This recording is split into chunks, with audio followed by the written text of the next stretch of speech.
Hello everyone, welcome to a new day and a new vlog. আমরা এই মুহূর্তে রয়েছি ল্যাপল্যান্ডের রোভানিয়েমিতে। সময় সন্ধে 7:30।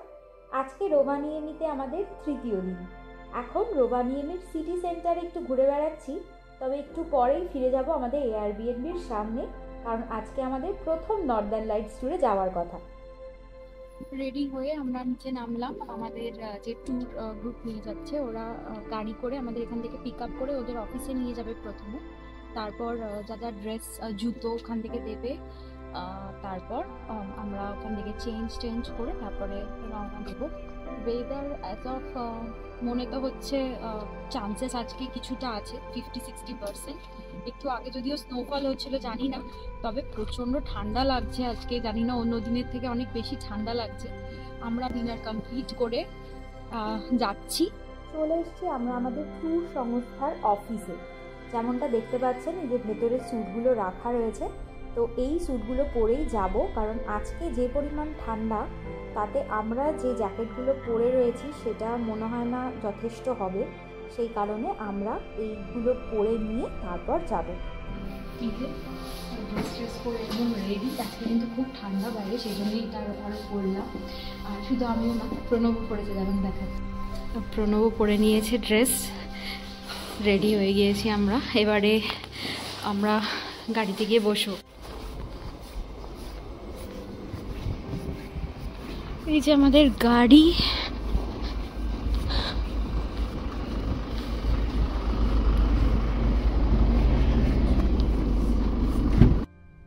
আমরা রওনা দিয়ে দিয়েছি। আজ আমরা যাচ্ছি রোভানিয়েমি থেকে প্রায় 150 কিলোমিটার দূরে সুইডেনের দিকে, কিত্তিলা বলে একটা জায়গায়। এর আগের বার যখন নর্দার্ন লাইটস ট্যুরে গিয়েছিলাম, তখনই আপনাদেরকে বলেছিলাম যে নর্দার্ন লাইটস ট্যুরে শহরের কৃত্রিম আলো থেকে বেশ খানিকটা দূরে নিয়ে যাওয়া হয়, যাতে অন্ধকারে খুব ভালোভাবে নর্দার্ন লাইটসটা দেখা যেতে পারে। আগের বার অবশ্য আমরা 60 কিলোমিটার দূরে গিয়েছিলাম, এবারে তার দ্বিগুণেরও বেশি, প্রায় 150 কিলোমিটার বা তার আরও বেশি আমরা যাব। আসলে এবার আমরা যে ট্যুরটা বুক করেছি সেটা কিন্তু গ্যারান্টিড ট্যুর। এক্ষেত্রে চার্জটা একটু বেশি হলেও ওনারা কিন্তু যথাসাধ্য চেষ্টা করবেন আমাদের নর্দার্ন লাইটস দেখাবার। সেক্ষেত্রে সুইডেন বা নরওয়ে চলে যাওয়াটাও কিন্তু অসম্ভব নয়। আগের বারের মতন এইবারেও রাস্তার নির্দিষ্ট কিছু জায়গায় নেমে আমাদের চালক ও ট্যুর গাইড উনি দেখছেন আকাশের কি অবস্থা, মেঘ আছে না নেই। আজকে কিন্তু আকাশে মেঘ একটু একটু করে সরে যাচ্ছে, যেটা খুবই ভালো সাইন। আমরা অনেকটাই চলে এসেছি কিত্তিলার কাছাকাছি। আকাশে রীতিমতন তারা দেখা যাচ্ছে, আর এই যে আলোটা দেখছেন, বেশ অনেকক্ষণ ধরে এই আলোর বিন্দুটা আমাদের সামনে সামনে চলেছে। প্রথমে আমরা ভেবেছিলাম যে এটা কোনো তারা হবে, কিন্তু পরে দেখলাম এ কিন্তু রীতিমতন আকাশের একদিক থেকে অন্যদিকে মুভ করছে। আমাদের ট্যুর গাইড বলছিলেন এই জায়গাটা যেহেতু নর্থ পোলের কাছাকাছি, সুতরাং পরিষ্কার আকাশ থাকলে এই জায়গাটা থেকে নাকি নর্দার্ন লাইটস ছাড়াও বেশ কিছু মহাজাগতিক দৃশ্য খালি চোখেই দেখা যায়। আর এটা যেমন দেখছেন কেমন দপদপ করে জ্বলছে, প্লাস সমানে আমাদের সামনে সামনে চলছে। তো আমাদের ড্রাইভার বলছেন যে এটা নাকি ইউএফও হলেও হতে পারে, যদিও আমরা শিওর নই এটা কি। আপনারা বলবেন হ্যাঁ, আপনাদের কি মনে হয় এটা কি ছিল। সে যাই হোক, কিত্তিলার মেন রাস্তা ছেড়ে আমাদের গাড়িটা হঠাৎ ডান দিকে বেঁকে ঢুকছে একটা ফাঁকা জায়গার দিকে। যদি নর্দার্ন লাইটস দেখা যায় তাহলে সবাই চাইবে একটু ভালো ভিউ পাওয়ার, একটু ফাঁকা জায়গা থেকে যদি দেখা যায় তাহলে খুব সুন্দর ছবি বা ভিডিও উঠবে। সেই জন্যেই একটা ফাঁকা জায়গার দিকে যাচ্ছি আমরা এখন। আর আমার হঠাৎ জানি না কেন খুব নার্ভাস লাগতে শুরু করেছে, নিজের হৃদস্পন্দন যেন নিজেই শুনতে পাচ্ছি। এত দিনের এত আশা আকাঙ্ক্ষা প্ল্যানিং, আজকেও যদি খালি হাতে ফিরতে হয় তো এই ভাবনাই খালি আসছে মনে। সামনে আরও কিছু গাড়ি আর লোকজন দেখতে পাচ্ছি। এত দূর থেকে ওদের দেখে মনে হচ্ছে কিছু একটা খুব মন দিয়ে দেখছে ওরা। আমরা গাড়ি থেকে নেমেছি, আর নেমেই ওই দেখুন দেখা যাচ্ছে হালকা হালকা, এখনও খুব ভালোভাবে চোখে পড়ছে না, তবে পরিষ্কার বোঝা যাচ্ছে এখানে ঘুটঘুটে অন্ধকার, আসলে এখানে কোনো রকমের ফ্ল্যাশ বা আলো জ্বালাতে বারণ করছেন ওনারা, আর সবাই যে যার ফোন ক্যামেরা এগুলো সেট আপ করছে। গাড়ি থেকে নামার আগের মুহূর্তে আমাদের গাইড বললেন, গাড়ি থেকে নেমে পিছনে দেখো। বিশ্বাস করুন, ওই মুহূর্তে মনে হচ্ছিল গাড়ির দরজার ওই পারে স্বয়ং ঈশ্বর দাঁড়িয়ে আছেন। আমার মতনই যারা ঈশ্বরে বিশ্বাসী, যারা মানেন যে এই বিশ্বের একটা পাতাও ঈশ্বরের ইচ্ছে ছাড়া নড়ে না, তারা হয়তো আমার মনের অবস্থাটা বুঝবেন। প্রকৃতির এত বড় একটা অবিশ্বাস্য ঘটনা, ঈশ্বরের তাতে কোনো অংশগ্রহণ নেই আমি মানি না। এই আকাশ ভর্তি তারার নিচে দাঁড়িয়ে এই মুহূর্তে মনে হচ্ছে স্বয়ং ঈশ্বর তার 2 হাতে মহাজাগতিক ধূলিকণা ভর্তি করে ছড়িয়ে দিচ্ছেন আকাশের সব প্রান্তে, রাঙিয়ে দিচ্ছেন তার নিজের রঙে। Broken from the start, I am nothing more than roses at the side of a busy road. How I'm crawling for a worthy goal. At least I'm not alone in my apathy. There's more like me who don't know how to be, how to reach out to the open arms, how to reach out to the open arms. Blue skies turning red, and I don't know if it's forbidden or beautiful.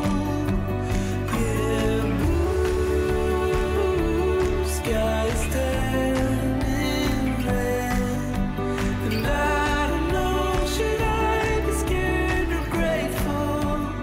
How can I see the beautiful?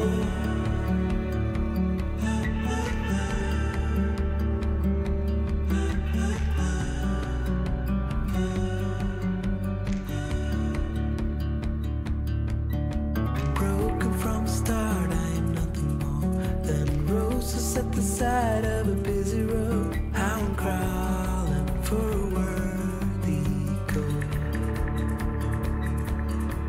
I can see I'm not alone in my apathy. There are ghosts all around and they're telling me I should reach out to the open arms. How to reach out to the open arms. Open arms. Blue skies turning red, and I don't know if it's forbidden or beautiful. Yeah, blue skies turning red, and I don't know, should I be scared or grateful? 'Cause I don't know if it's forbidden or beautiful, beautiful.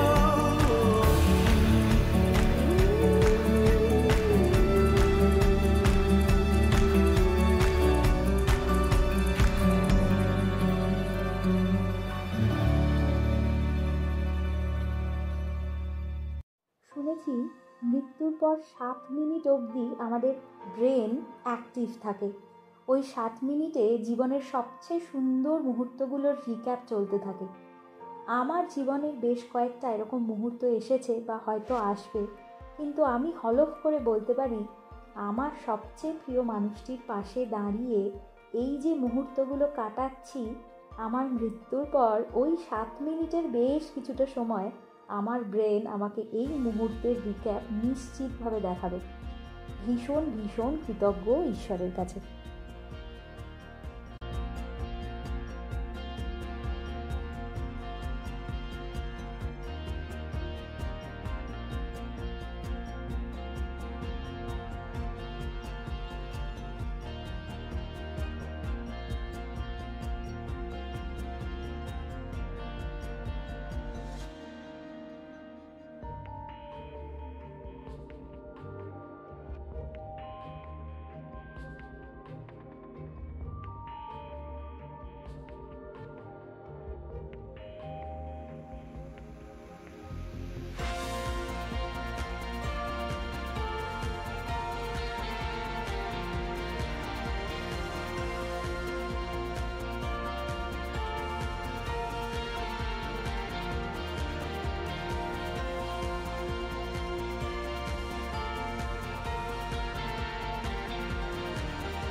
রাত্রি 12:30 বাজে। আমরা এখানে এসেছিলাম 11টার সময়, আর এই 11টা থেকে 12:30 1.5 ঘন্টা সময়টা কোথা দিয়ে যে কেটে গেল জাস্ট বুঝতেই পারলাম না।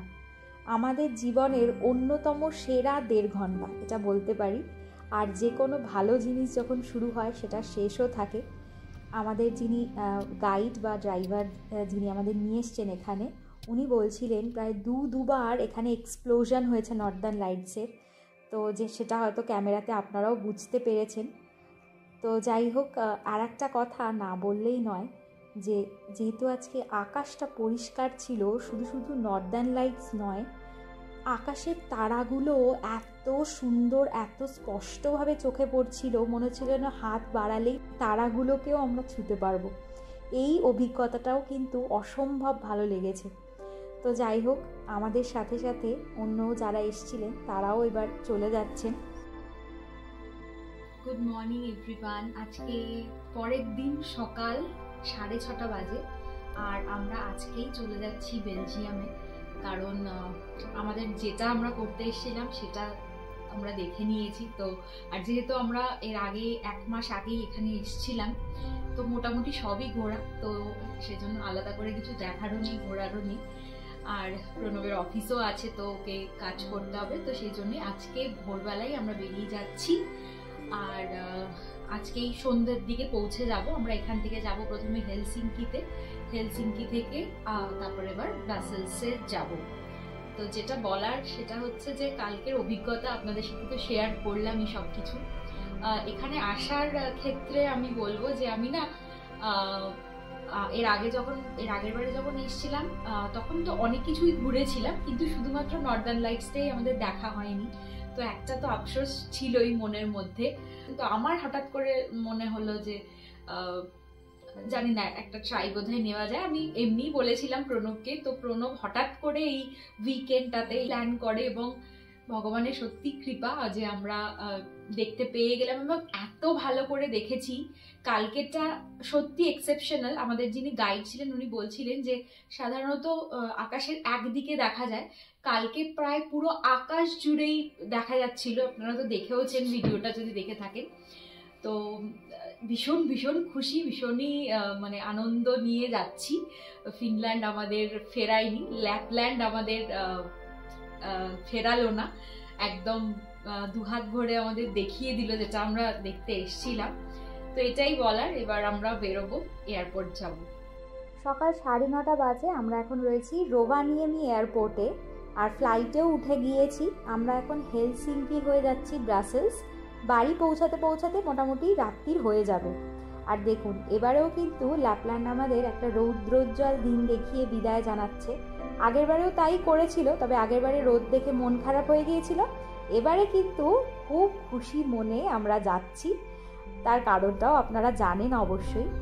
আর আজকের ব্লগটা শেষ করব এই বলে যে never give up on your dreams, এই লেসনটা কিন্তু খুব সুন্দরভাবে এবারে পেলাম। যতই বাধা বিঘ্ন আসুক, নিরাশ হবেন না। চেষ্টা করলে কিন্তু ঈশ্বর একটা না একটা টাইমে অবশ্যই আপনার যাই ড্রিম আছে সেটা কিন্তু ফুলফিল করেই দেবেন। আমরা যদি আগেরবারে নিরাশ হয়ে আর না আসতাম, না চেষ্টা করতাম, তাহলে হয়তো কাল রাত্রিবেলা ওই অমূল্য দৃশ্যটা দেখতে পেতাম না। তো যাই হোক, আজকের ব্লগটা শেষ করছি। ভালো থাকবেন, সুস্থ থাকবেন, দেখা হবে পরের ব্লগে।